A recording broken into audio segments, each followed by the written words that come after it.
Hello, journal. How are you? Well, this is a bit awkward, really, isn't it? When it's only one way. What do I really expect you to say back to that? I mean, you don't, do you? You don't say anything. Well, I suppose that'd be a bit weird, wouldn't it, if you did?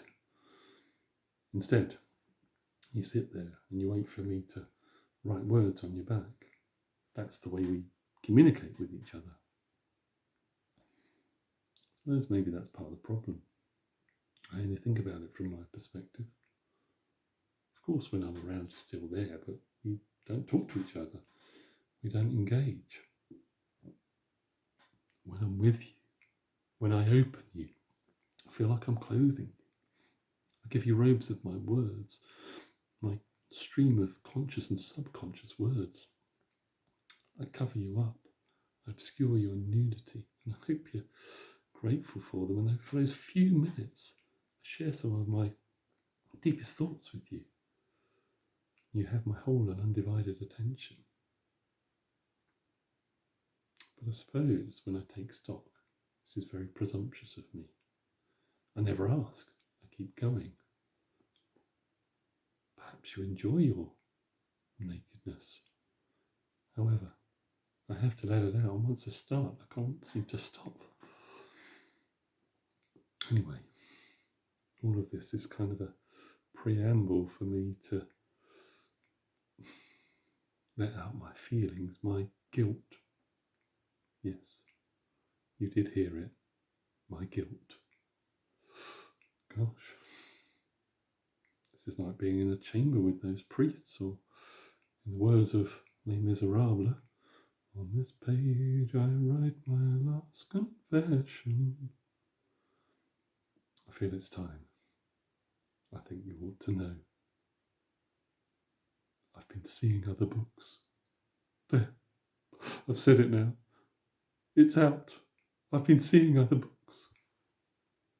What's worse is, there's been a whole load of them.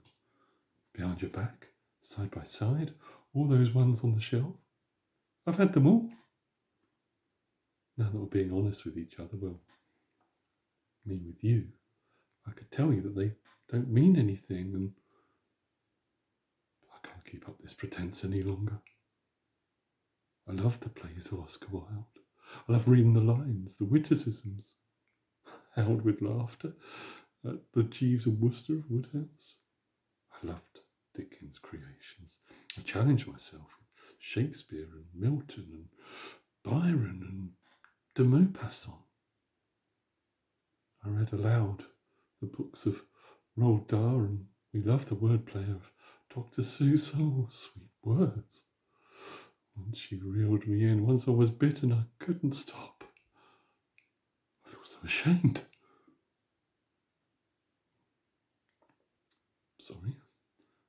Didn't mean it to gush out like that, but once I started, it's like an avalanche. But I feel safe sharing it with you. You've always been there for me. I knew you'd understand. You do know I'm sorry, don't you? I want to share my life with you, honestly, truthfully. What do you have to say? How do I know what I want, what you want from me? Well, that's not really fair, isn't it? Because really you'd be waiting for me to scratch my thoughts on the back. Got nothing to say. Don't go all silent on me. I need you. I want you. There may have been all the others, but you're my breath of life, my air. I couldn't live without you. Do you understand? Do you believe me? I might not be able to change, but I still want to share my life with you. You do believe me, don't